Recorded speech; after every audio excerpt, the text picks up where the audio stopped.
fim do relacionamento. Quais são os direitos e os deveres de homens e mulheres na hora da separação? E a guarda compartilhada, será ela o caminho mais viável para os filhos?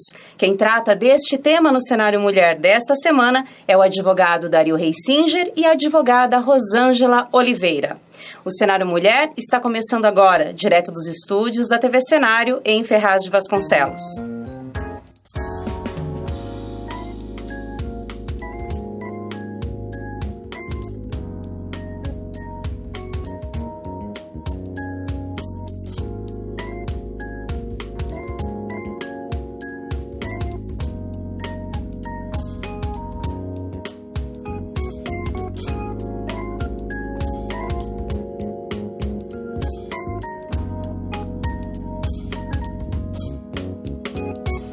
Advogada no escritório Luciana Moraes de Farias, de Suzano, Rosângela Oliveira é presidente da Comissão de Direito do Deficiente do Instituto dos Advogados Previdenciários, IAPE, e especialista em processo civil e também em processo do trabalho, pela Escola Paulista de Direito.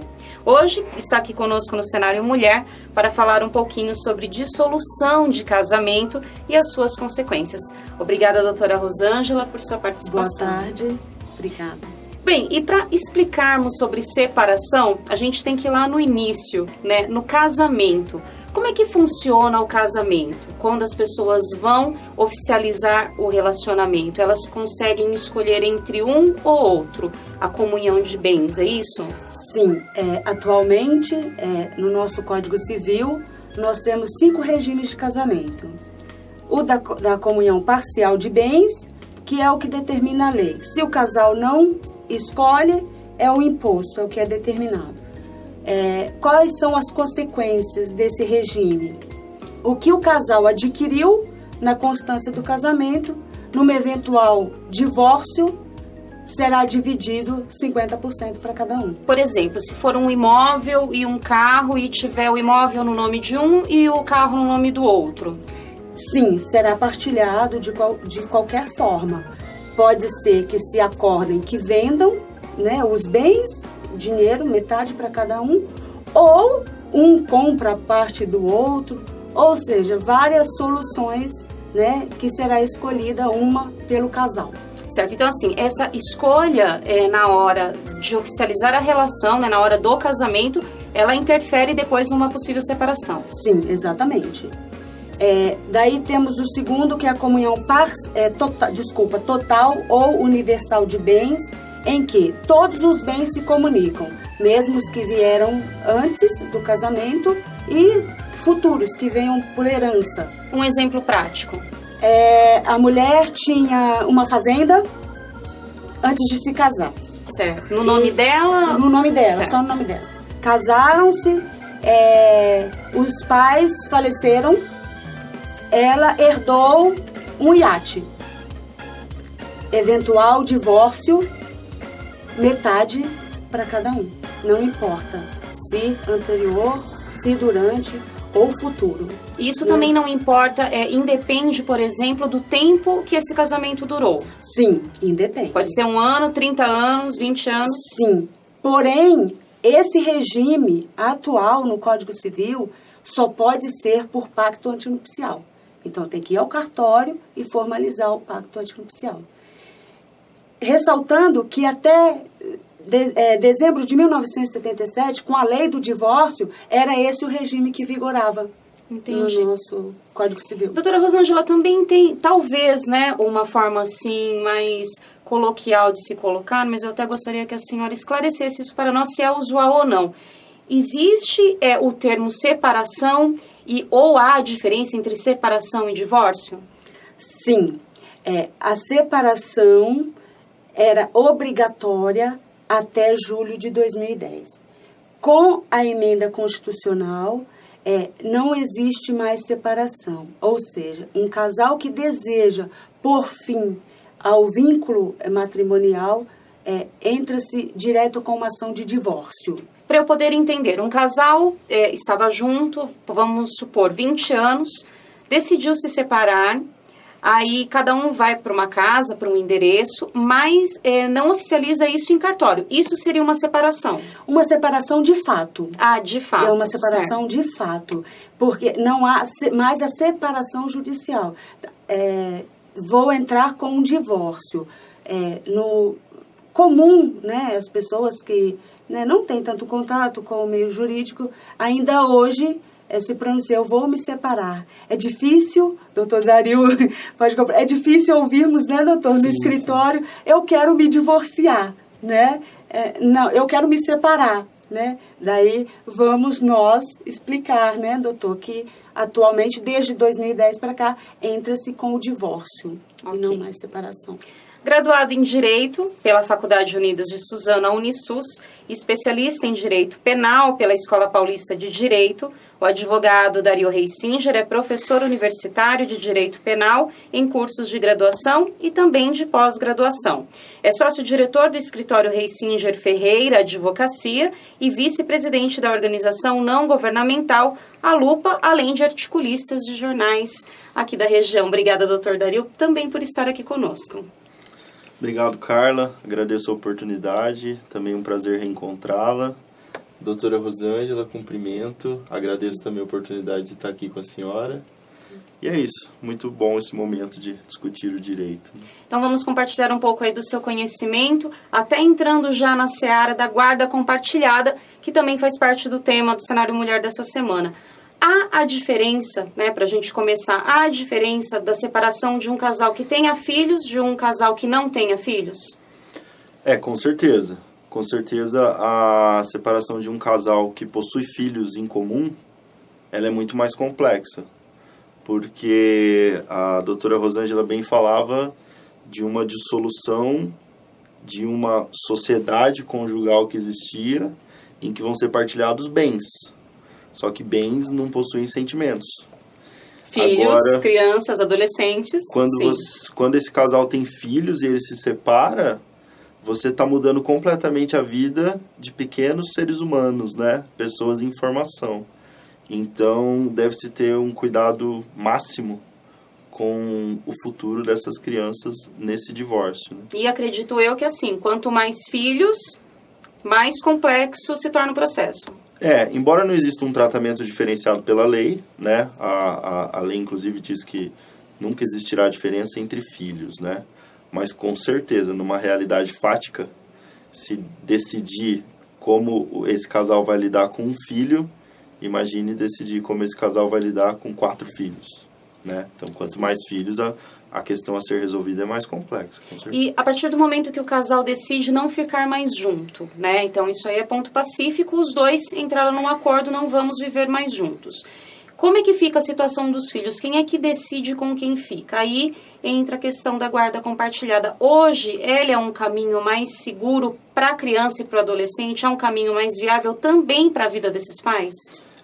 A grande verdade, né, não que eu seja o dono da verdade, né, mas na minha opinião,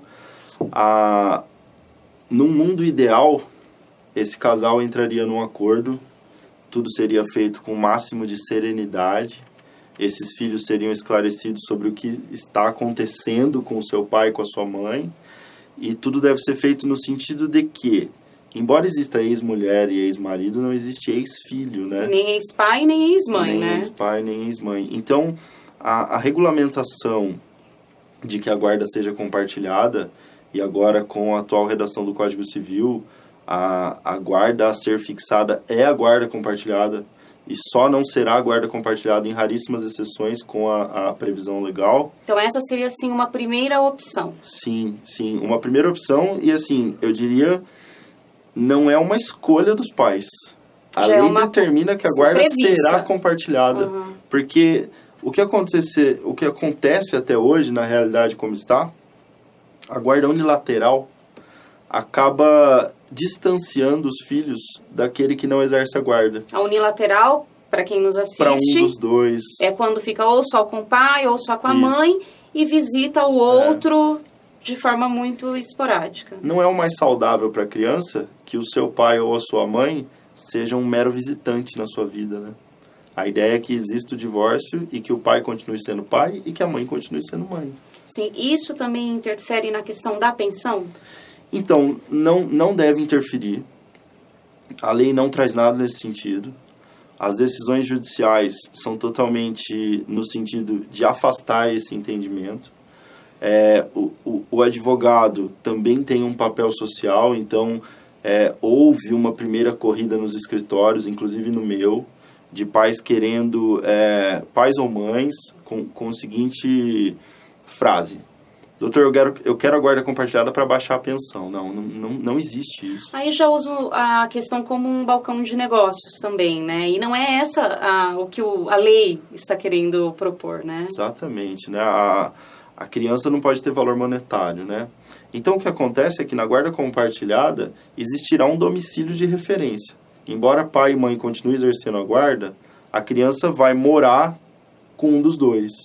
E esse que é o genitor com o domicílio de referência, ele vai precisar de amparo financeiro do outro para ajudar com as necessidades dos filhos. Então, assim, em termos técnicos e de forma muito objetiva, um casal tem 2 filhos, vamos supor, um de 10 e um de 12 anos, se separam. Como que vai funcionar a guarda compartilhada, levando em consideração que eles vão morar com a mãe? Isso, então, a ideia da guarda compartilhada é que pai e mãe continuam tomando em conjunto as decisões que dizem respeito ao futuro dos filhos. Certo. Os dois estão se separando e não vão mais morar juntos. Então vai ser estabelecido com qual dos dois essas crianças vão morar. Então imagine que seja estabelecido que vai morar com a mãe. E quem que estabelece isso? O ideal é que se chegue a um acordo. O ideal é que exista harmonia, que exista serenidade, que se chegue a um acordo. E isso não é possível só em novela, acontece também na vida real. Sim, eu acho que o acordo é possível com um conjunto de fatores. Advogados conscientes, advogados que saibam que a sua função social é trazer o bem para a sociedade e para aquelas crianças ali. Então, o advogado ele não deve ter aquele ânimo de guerra. Ele não deve, num processo de direito de família, o advogado não deve estar ali para guerrear, mas ele deve estar ali para aconselhar o seu cliente a ser sereno. E conciliar a situação. Exatamente. Então, você imagine que mesmo que o casal, cada um tenha o seu próprio advogado, se esses 2 advogados buscam uma conciliação, tudo se torna muito mais possível, né? Mas, se não for possível, vai ser fixado pelo juiz. Tá. Doutora Rosângela, importante também a gente avaliar questões que não dizem respeito às crianças em si, né? Então, não são elas ou os adolescentes, né, que são o problema, mas sim uma das partes que quer a separação e a outra cria resistência por algum motivo. Como é que essa pessoa que quer, né, que deseja a dissolução desse matrimônio, como é que ela deve proceder? Que tipo de orientação ela pode receber do advogado? Princípio basilar, né, doutor? Ninguém é obrigado a manter um relacionamento com outra pessoa porque a pessoa, né, simplesmente quer. Não conversou, não chegou a ser um acordo. Então, a saída é entrar com o divórcio litigioso. Né? Como é que funciona? Tá. Vai contratar um advogado, né? Vamos entrar com uma petição. Só que os juízes, eles são cautelosos. Eles vão marcar uma audiência de conciliação para tentar resolver amigavelmente numa primeira audiência. E acontece também casos que, assim, foi uma desinteligência, uma briga, e acontece de na conciliação o casal decidir ficar junto de novo? Olha, eu não tenho nenhum caso prático. Não sei se o doutor tem algum exemplo. Lembra de algo que conciliou-se. Eu tenho um caso assim interessante que foi... Eu ainda não era advogado, era estagiário da Defensoria Pública em Mogi das Cruzes. E a Defensoria Pública estabelece ali uma espécie de câmara de conciliação antes de ingressar com uma ação quando é direito de família. Então, uma senhora procurou a Defensoria Pública, queria se divorciar. Nós chamamos o marido, né? Então, eram 2 senhores, estavam ali naquele dia, e eu devia ter o quê? 23 anos, assim. E como estagiário, administrando aquela conciliação. E eu falei para os dois assim, olha, eu acho que vocês querem se reconciliar. Vocês ainda querem... Os defensores indicavam para que a gente tentasse fazer uma conciliação. Vocês querem voltar a morar junto. Aí eu lembro que o senhor falou assim para mim, mas doutor, o senhor não entendeu. Ela chegou a sair de casa porque ela tinha arrumado outro. E eu falei para ele, eu acho que o senhor que não entendeu, é tempo de perdoar. Mas surtiu efeito e a gente vai pensar melhor. E depois de uma semana, 2, acho, voltaram na defensoria e quiseram falar comigo para contar, olha, a gente desistiu de divorciar, a gente está morando junto novamente. Às vezes falta um empurrãozinho, né? Sim, sim. Eu não tive, né, doutor, essa experiência que o doutor teve. E, assim, os casos de divórcio litigioso, a outra parte não aceita, não conciliamos, tá. Daí o juiz tenta de todas as formas, não conseguiu, enfim, ele vai julgar. E nessa oportunidade da conciliação, ambas as partes estão com seus advogados? Sim. E não conciliou, vai continuar o processo e muito provavelmente vai demorar um pouco, né, por ser litigioso, tem todos os prazos processuais para serem cumpridos, manifestações, enfim. E, no final, o juiz irá decretar o divórcio, mesmo que o outro cônjuge não aceite. Um processo dessa natureza, ele demora quanto tempo, mais ou menos? Olha, depende muito, né, doutor, da comarca, do cartório que foi distribuída a ação, porque uma tentativa de conciliação é marcado rápido, em torno de 2 meses a 3 meses, né, doutor? Mas, assim, para sair a decisão, aí vai depender. Pode levar um ano, por exemplo? Pode levar até mais. Pode levar até mais. Acrescentar apenas, se a doutora me permite, o importante, a doutora mencionou a emenda constitucional, é que não há mais uma discussão de culpa.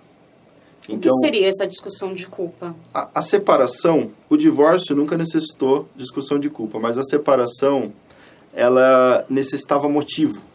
A pessoa que queria se separar, ela deveria apresentar para o juiz, dentro das previsões legais, qual o motivo de se separar. Não era só porque, não quero mais. Exatamente. E a emenda constitucional é isso que ela modifica no ordenamento jurídico. A pessoa não quer mais ficar casada, ela tem o direito de não estar mais casada. Não precisa motivo. Porque também, assim, o próprio motivo também expõe a situação, né? Sim. Era o processo mais tortuoso que existia no direito, era a discussão de uma separação em que você trocaria toda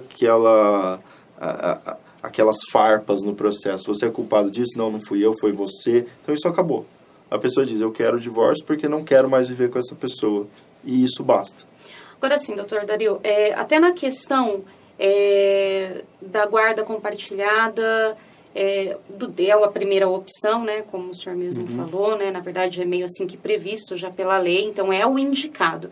Mas vamos supor que não dê certo, que o casal não queira e que realmente um vai criar o filho e o outro vai participar só da parte financeira, até para custear, né, a vida moral, educacional, cultural daquela criança adolescente. E como que é calculado esse valor? Quem que calcula? O que é levado em consideração?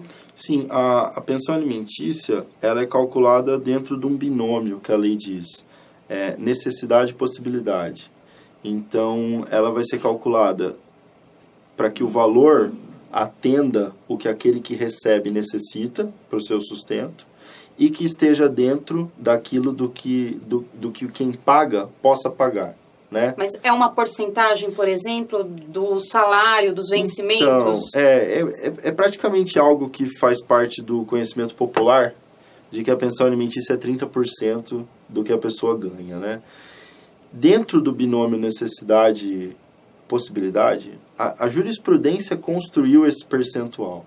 A ideia seria que a pessoa, para os filhos que não moram com ela deve destinar 30% do que ela ganha e que 70% seria suficiente para ela tocar sua vida, né? Só que isso não encontra respaldo na lei. A lei diz necessidade e possibilidade. Até porque, principalmente agora, né, nessa etapa que nós vivemos, há pessoas que elas não trabalham, por exemplo, com a carteira assinada, trabalham como autônomas, né, e de repente também não dá para você... Tem até a boa vontade de colaborar, mas não dá para comprovar. Acontece muito isso também? Sim. O mundo muda, né? E junto com o mundo, o direito muda, né? Principalmente a aplicação dele, né? Então, hoje em dia, é uma realidade do mercado de trabalho muito diferente do que 20 anos atrás, né? Então, é comum as pessoas hoje em dia não possuírem aquele emprego com carteira assinada, olerite. Então, você deve buscar, naquele caso, adequar um valor de pensão que aquele que paga possa pagar e que aquele que recebe possa sobreviver. Mas o ideal é que esse processo exista com muita honestidade, né? Que aquele que vai pagar a pensão traga ao processo informações do quanto ele ganha, pelo menos para que se possa calcular uma média, né? Agora, se não houver essa colaboração, aquele que deve receber a pensão, ele vai buscar por meio da ordem judicial levantamento de movimentação bancária, dos próprios bens que aquela pessoa possui, para que você possa oferir ali uma média do que é o rendimento mensal daquela pessoa. E isso já na guarda compartilhada não há esse problema quanto a essa pensão. A pessoa não vai lá depositar um valor todo mês. Vai sim. Mas na verdade, assim, imagine-se que aqui a gente estivesse resolvendo uma questão de guarda compartilhada, né? O marido e a mulher, então o juiz fixa, imagine que não houve acordo, existe uma decisão judicial. Essa decisão judicial vai ser embasada por uma equipe multidisciplinar que esse juiz dispõe, que são psicólogos, assistentes sociais, para estudarem aquele caso. E então decidiu-se que a guarda será compartilhada e que aqueles filhos residirão com a mãe, mas que o pai participará da vida deles, acompanhará a nota nas escolas, visitará nos finais de semana e também, se possível, um dia durante a semana. Isso tudo depois é negociado, é estipulado. Pode ser negociado ou, se não houver acordo, estipulado pelo juiz. E a pensão, da mesma forma. Vai ser estipulado um valor para que aquele que não reside com as crianças pague, né? E como são menores de idade, eles não receberão numa própria conta sua. Isso vai ser administrado por aquele genitor, que é quem toma conta da residência ali, né? Então, existirá o pagamento da pensão da mesma forma. E, doutora Rosângela, também para quem nos assiste, existe também mitos que envolvem a questão da idade. Até que idade a pensão ela é obrigatória? Tem alguma idade que assim o pai ou aquela mãe, né, que teria essa responsabilidade não precisa pagar mais? É determinado até os 18 anos, ou seja, até alcançar a maioridade civil. Todavia, por construções jurisprudenciais, entendimentos dos juízes, desembargadores, enfim, essa pensão pode se estender até os 24 anos, desde que o filho esteja fazendo um curso técnico ou uma faculdade. Tá, então assim, enquanto ele estudar, aquele genitor, ele tem a responsabilidade, a obrigação. Sim. E há por exemplo, em aposentadoria nós sabemos que existe, né, revisão. A pensão, ela também tem essa possibilidade? Sim, desde que se prove para majorar. Prove-se que os rendimentos aumentaram-se ou para diminuir, né? A pessoa que entra com uma revisão para diminuir a pensão. Prove-se também que os rendimentos dela diminuíram. Ok. Tá. Confira agora o quadro Proteção e Defesa do Consumidor com a consultora jurídica Juliane Galo. Juliane, é com você.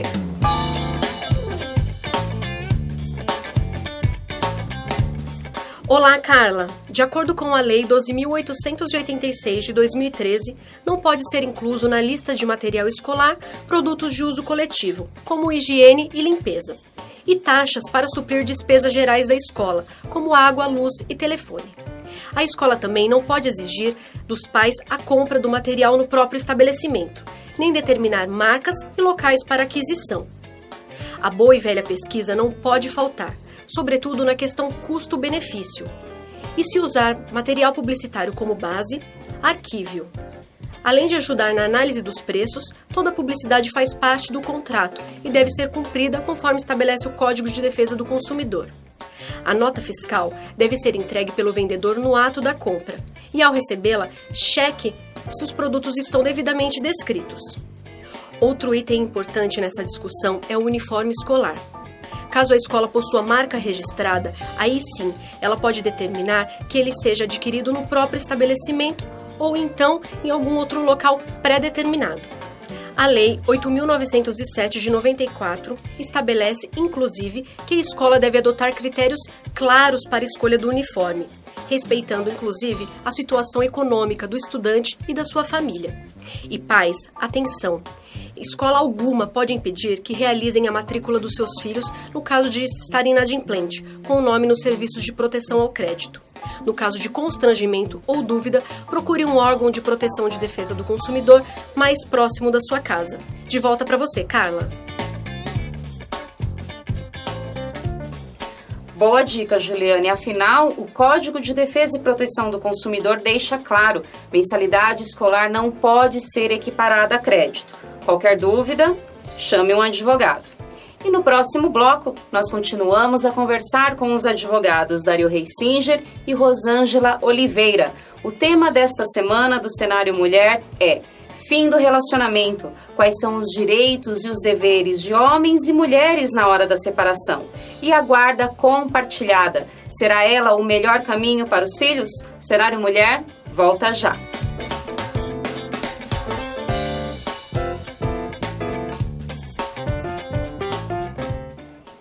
E nós voltamos com a entrevista com os advogados Dario Reisinger e Rosângela Oliveira. O tema do Cenário Mulher desta semana é fim do relacionamento. Quais são os direitos e os deveres de homens e mulheres na hora da separação? E a guarda compartilhada, será ela o melhor caminho para os filhos? Doutora Rosângela, no primeiro bloco nós falamos sobre as diferenças, do casamento, os regimes. Eu gostaria agora que a senhora explicasse a diferença entre o casamento e a união estável. Bom, os dois institutos têm como objetivo de constituir família, né? O casamento tem toda uma formalidade, né? O casal, a partir do momento que decidem se vamos nos casar, tem que ir ao cartório, né? Marcar a data. Isso será celebrado por um juiz de paz. Após o casamento, será emitida a certidão de casamento. Nós estamos falando do segmento jurídico, né? Da Sim. coisa assim, independentemente da celebração religiosa. Sim. E se é católico, evangélico. Sim, exatamente. Já a união estável não tem nenhuma formalidade. Basta, né, um casal decidir que vamos conviver, vamos morar juntos, com a intenção de constituir família, e vão morar junto. Não há nenhuma formalidade para isso, tá? Podem, entretanto, ir também a um cartório de registro civil e efetuar uma declaração de união estável. É uma certidão? Uma certidão, uma escritura pública, né? Chega, quero fazer uma declaração de união estável. É feito por escritura pública. É um documento que tem fé pública. Ele tem o mesmo peso, então, de uma certidão de casamento? Aí vai influenciar num eventual divórcio no casamento e uma separação na união estável. Porque na união estável regerá a partilha dos bens, regerá como se fosse casado por comunhão parcial de bens, diferentemente lá no casamento. Que é aquilo que nós explicamos no início do programa. Entendi. Exatamente. Por que eu pergunto? Porque recentemente uma decisão do Superior Tribunal de Justiça, ele determina que o objetivo de constituir a família, que foi o que a senhora disse, é o que caracteriza a união estável, independentemente do tempo em que o casal esteja junto. Por quê? O cenário foi validado ao STJ dar ganho de causa a um homem que entrou com um recurso, né, por um processo de separação, então contra, né, a ex-mulher, e ela pedia que ele partilhasse o valor do imóvel que ele comprou sozinho, mas enquanto namoravam e moraram juntos. Então, no entendimento ali, né, do STJ, ele entendeu que naquele momento, né, eles não queriam, então, formar a família. É esse entendimento que a doutora tem? Sim, essa decisão muito, assim, até recente e peculiar do STJ, nem sei se o doutor acompanhou, que assim, eles entenderam o quê? Que mesmo esse período anterior desse casal, apesar de terem e morar no exterior, né, para fazer curso, eles entenderam que eles não tinham o objetivo de constituir família. Que não foi um relacionamento público e duradouro antes do casamento.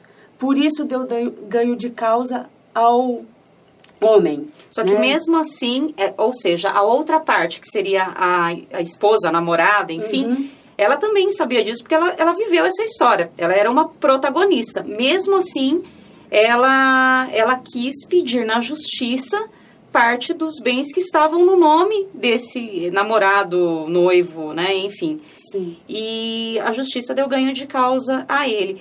A senhora considera que esse tipo de visão da justiça consegue proteger os bens de pessoas que vão morar juntos, mas que de repente não formam família, como a senhora mesma falou? Sim, por essa decisão do STJ... E recente, como a senhora mesma falou.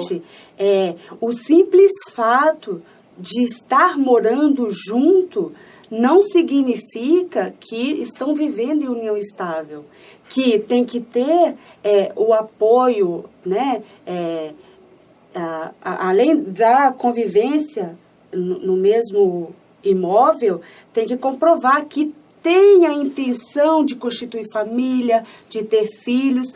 Por isso eles falam na decisão que tem que ser pública e duradoura.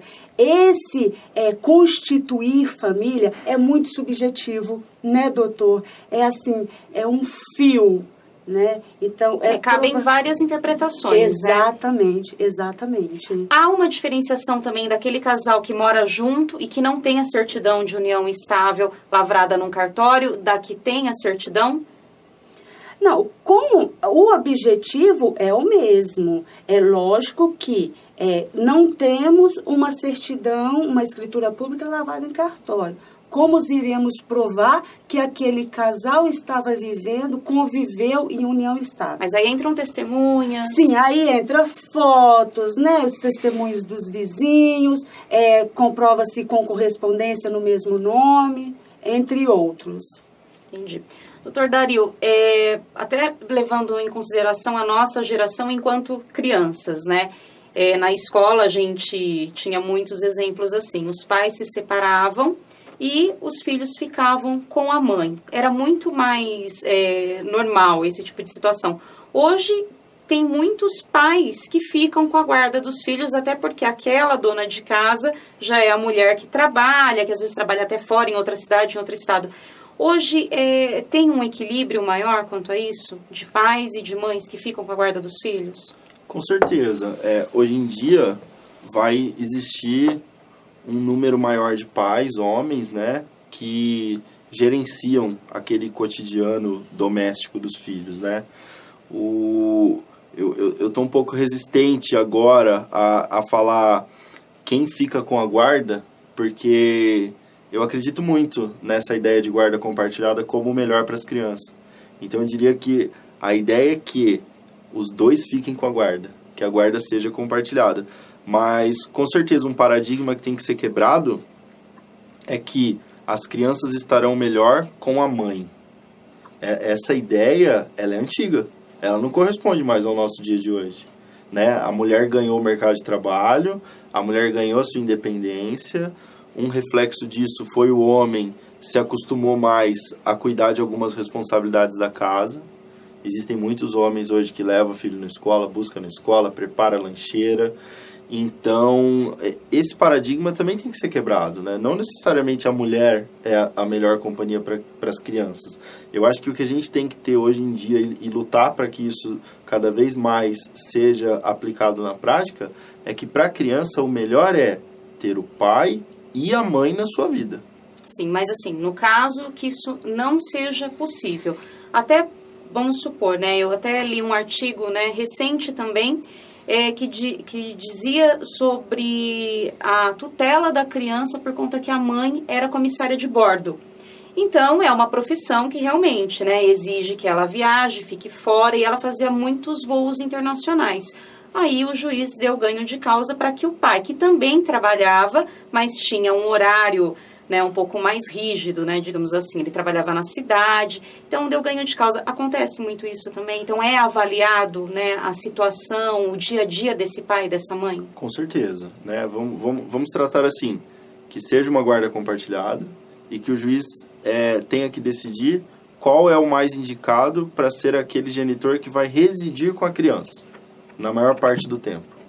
Então, se você pensar numa aeromoça que voa, sei lá, 3, 4 vezes por semana, e ela não para em casa. E apesar, né, de ser a mãe. Sim, mas um pai que entra no trabalho às 9 da manhã e sai às 18 horas, ele tem toda uma condição de levar na escola, buscar na escola, corrigir o dever de casa, que essa mãe não vai ter, né? Não quer dizer que ele é melhor pai e ela é pior mãe. Na verdade, é adequar a realidade, sempre pensando no melhor para a criança. Essa ideia não pode sair da cabeça. Que a guarda, as visitas, o domicílio de referência, a pensão alimentícia, nunca serão fixados para auxiliar um pai ou uma mãe, em favor de um pai ou uma mãe. Ali está se decidindo em favor da criança. Essa nova luz da justiça quanto à guarda compartilhada, né? Porque dá uma força maior, né? Hoje, em porcentagem, assim, uma média de crianças que ficam com a mãe, de crianças que ficam com o pai e de guarda compartilhada, já é a maior proporção? É difícil falar em números, né? Sempre é difícil. Eu gosto até de uma frase de que a estatística é a arte de mentir com números, né? Eu não gosto de estatísticas. Eu acho que você deve ter mais uma atenção, principalmente em direito de família, ao ser humano, né? Ao cada caso. Mas com certeza hoje o número de guarda compartilhada é pequeno. Tanto que já existiu uma tentativa, uma mudança anterior no Código Civil, que já estabelecia a guarda compartilhada como regra. Ou seja, não é uma coisa de hoje. Não, já existiu essa tentativa, só que o código ainda não era tão rígido. E a guarda compartilhada não vinha sendo aplicada. A guarda compartilhada era preferencial. Agora o código novamente modificado para dizer que não, a guarda compartilhada não é preferencial. E pela experiência, a guarda compartilhada é praticamente obrigatória. E pela experiência do doutor com os clientes, há resistência dos pais quanto à guarda compartilhada? Há resistência, né? Há resistência, mas por qual motivo? Acredito que é desinformação, né? Desinformação até mesmo dos advogados. Eu, quando fiz a minha primeira audiência com a nova lei, deve ter sido 1 semana, 2 semanas depois da nova lei, e até por isso me interessei muito em estudar o assunto. Eu lembro que eu disse para a juíza no começo da audiência: Excelência, hoje eu vou aprender com Vossa Excelência, porque a guarda compartilhada está começando e nós queremos que o Código Civil seja aplicado. E Vossa Excelência vai esclarecer muitas dúvidas aqui, minha, do meu cliente, acredito que da parte contrária também. E realmente, né, essas dúvidas esclarecidas, isso é muito importante, né? Esse juiz que no direito de família conversa com as partes. Esse juiz que percebe que quando existe um conflito, aquelas pessoas devem passar pelo psicólogo, pelo assistente social, para que elas compreendam que tudo aquilo não está sendo feito para que um ou outro ganhe ou perca, mas que tudo aquilo está sendo feito para que aquelas crianças sejam felizes. Então, eu acho que não importa se o marido traiu a mulher, se a mulher traiu o marido, se um levou um carro, se o outro ficou com a casa, mas eu acho que vale a pena qualquer sacrifício e superar qualquer tipo de desgaste entre o casal para que nesse divórcio... Ninguém é obrigado a viver junto, com quem não gosta. Porque a separação, para a criança e o adolescente, né, principalmente, né, o adulto já encara as coisas com um pouco mais de facilidade. Mas já é desgastante, não só para o casal, como para aquela... Porque era uma família que convivia, né, tinha uma rotina. Então, assim, se quebra ali um ciclo, né? Sim. Imagine que uma criança ou um adolescente tem o seu pai e sua mãe em casa. Aí agora eles se divorciam. Um dos dois não vai mais morar na casa. E aí o que acontece? Essa criança e adolescente, ela perdeu na sua vida o seu pai ou a sua mãe. Por que isso precisa acontecer? Isso não precisa acontecer. Não é porque o casal se divorciou que o pai e a mãe não podem continuar participando da vida dos filhos, né? O ideal seria até que eles conseguissem uma harmonia de que, embora morasse ali de repente com a mãe ou com o pai, mas que o outro fosse lá na casa, visitasse. Isso pode ser até diariamente, né? Passa de manhã, pega os filhos, leva na escola. Ou seja, é uma questão flexível. É uma questão flexível. E a ideia da guarda compartilhada é que pai e mãe continuem na vida dos filhos. Que ele não perca com o divórcio, né? O pai ou a mãe. Que o pai ou a mãe não seja apenas um visitante. Doutora Rosângela, e aqueles casos em que a mulher recebe, né, uma pensão do ex-marido para que possa custear, né, a rotina do filho, e esse ex-marido, eventualmente, perde o emprego e acaba não procurando outro emprego? E como é que faz? Quem que paga essa pensão? Como é que essa mulher reclama? A simples alegação de estar desempregado não o exime de sua responsabilidade de prestar os alimentos necessários aos seus filhos. Alimentos é incluído a alimentação mesmo, a moradia, né? A escola, remédio, eventual doença, né? Então, ele, de alguma forma, ele tem que custear esses alimentos. Porque é até importante a gente dizer, né, doutor Dario, assim, pensão alimentícia não é comprar uma cesta básica e entregar para a criança. Não. É um pool de... Essa obrigação alimentar, prevista no Código Civil, ela abrange alimentação, vestuário, moradia... É uma pensão... Educação, saúde. Educação, saúde. É uma pensão para que a pessoa viva. Não é uma pensão para que a pessoa simplesmente sobreviva. Entendi. É uma pensão para manter a vida, né? Então, abrange o custeio de tudo isso. Continuando, né? Não consegue de forma nenhuma custear. Tá, o que essa mãe, né, pode fazer? Apesar de ter esgotado já todos os meios desse pai pagar a pensão. A solução é propor uma ação contra os avós, desde que não os prejudique, desde que eles tenham condições de ajudar a prover a subsistência, no caso dos netos, né? Mas nesse caso... são raríssimas as exceções, porque tem que se esgotar todos os meios que aquele pai não pode custear os alimentos para os filhos. Doutor Dario, existem casos também de mães que recebem a pensão e que, de repente, elas querem anular a pensão, fazer com que ela não exista, visando que o ex-marido não tenha mais contato com os filhos, e eu queria saber se isso é possível aos olhos da justiça. É interessante essa pergunta. Algumas pessoas, né, não vou dizer mulheres ou homens, mas pessoas, entendem que o direito de visita é daquele que paga a pensão. Então, se não pagar mais pensão, também não vai mais ver o filho. E, de repente, pode ficar desempregado também, né? Isso, e uma coisa não tem nenhuma relação com a outra, né? O direito de visitar o filho, de ter contato com o filho, tanto é direito do pai de ter contato com o filho, como é direito principalmente do filho de ter contato com o seu pai, né? Então, na verdade, uma mãe que de qualquer forma tente dificultar o contato do pai com o filho, ou um pai que queira de qualquer forma dificultar o contato da mãe com o filho, ele comete inclusive alienação parental, né?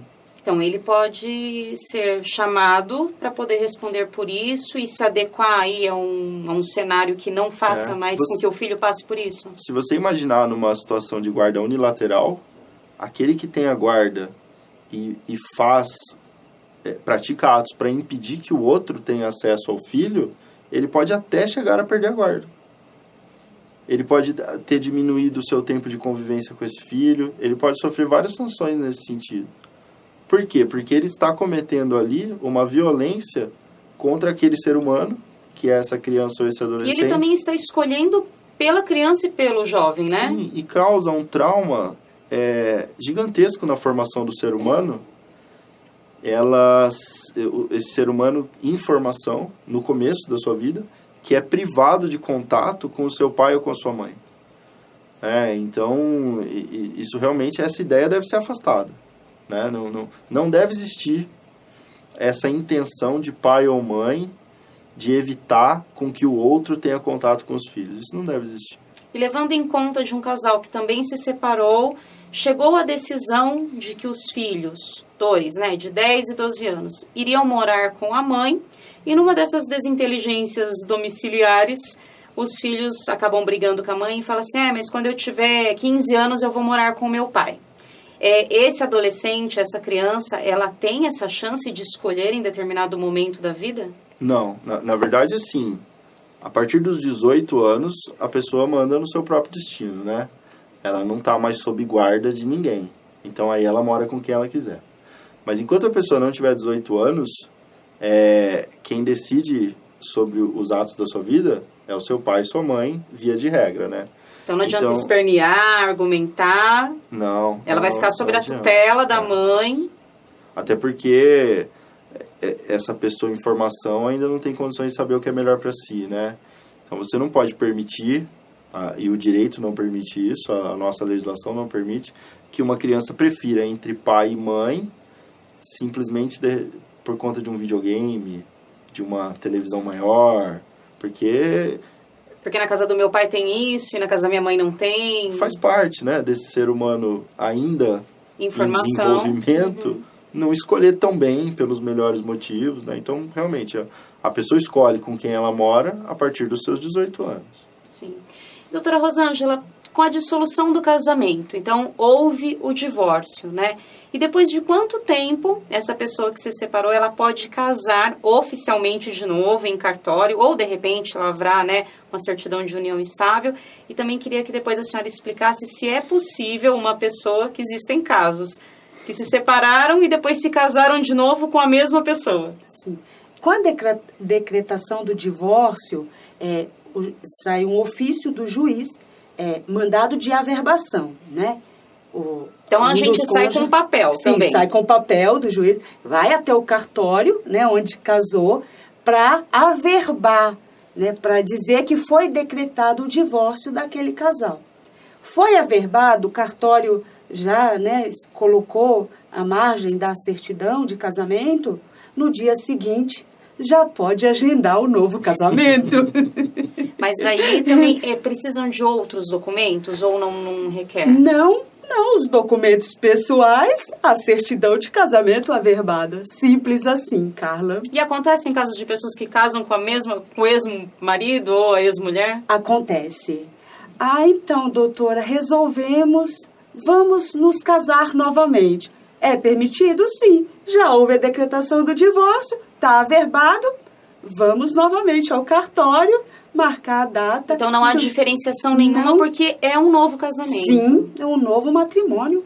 Sim. É bom para quem organiza festa de casamento. Com certeza. O mesmo casal pode ser cliente duas vezes. Exatamente, doutor. Doutor, daria uma outra pergunta que também é interessante, né? E vamos levar em consideração que é a guarda compartilhada, né? Então, o casal, novamente, se separou, se divorciou, foi até o juiz, vamos adotar a guarda compartilhada. Só que no decorrer aí do processo averigou-se que o pai tenha processos na justiça. Isso pode interferir? Em casos extremos, sim. O que seriam os casos extremos? O que eu vou dizer é que não existe uma regra. Ele tem um processo na justiça, então ele não pode exercer a guarda do seu filho, né? Até porque nós temos um princípio na Constituição Federal que é da presunção de inocência. Então, até que se prove o contrário. Até que aquele processo termine e que daquilo não caiba mais recurso, essa pessoa é tratada como inocente, né? O que vai importar muito é a realidade fática.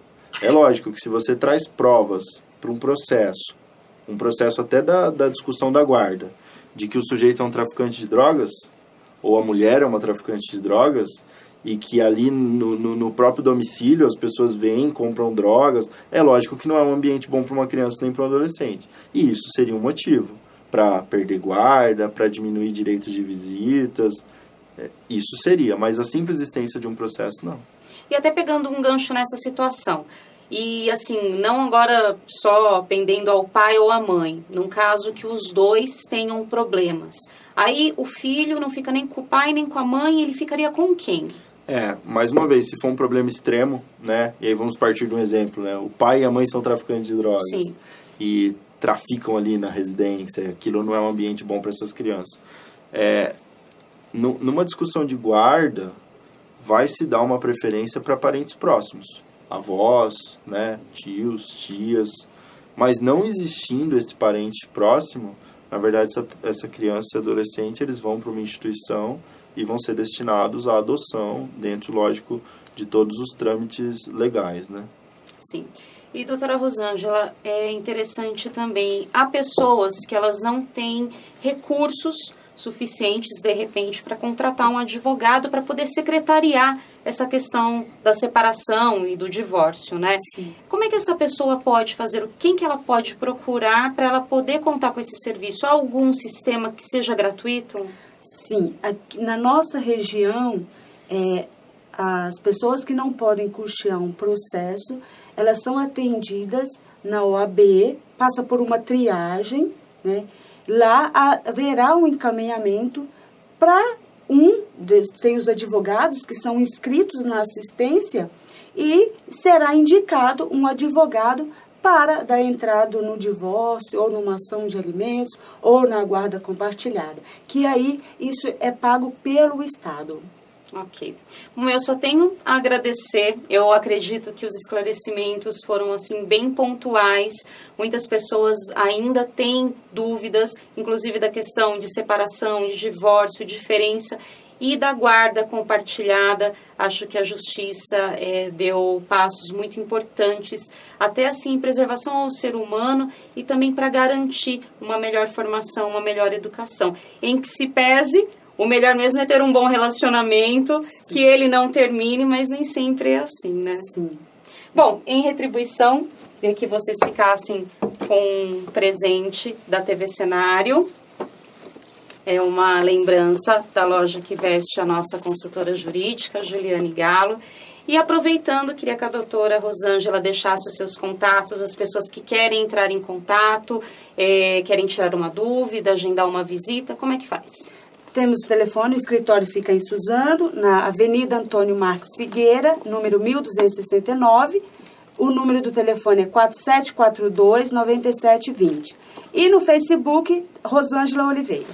Dr. Dario, também deixa o seu recado e também os contatos. Bom, agradeço, Carla, agradeço por esse momento de discussão de um tema tão importante, né? O meu escritório também em Suzano, fica na rua 9 de julho, no número 398. O telefone é 4295-2025. No Facebook também é possível me achar como Dario Reisinger, né? E o Cenário Mulher desta semana fica por aqui. Se você quiser assistir novamente este conteúdo, acesse o site www.tvcenario.com. Siga-nos também nas redes sociais. E se quiser entrar em contato conosco por e-mail, tome nota do endereço eletrônico que aparece aí na sua tela. Quer saber mais sobre as roupas que eu uso especialmente aqui para o Cenário Mulher na TV Cenário? Acesse as páginas oficiais da loja Visão Feminina, Rouparia e Acessórios no Facebook e também no Instagram. Eu agradeço a companhia, que a semana seja de luz e de entendimento. Te espero no próximo programa inédito. Até lá!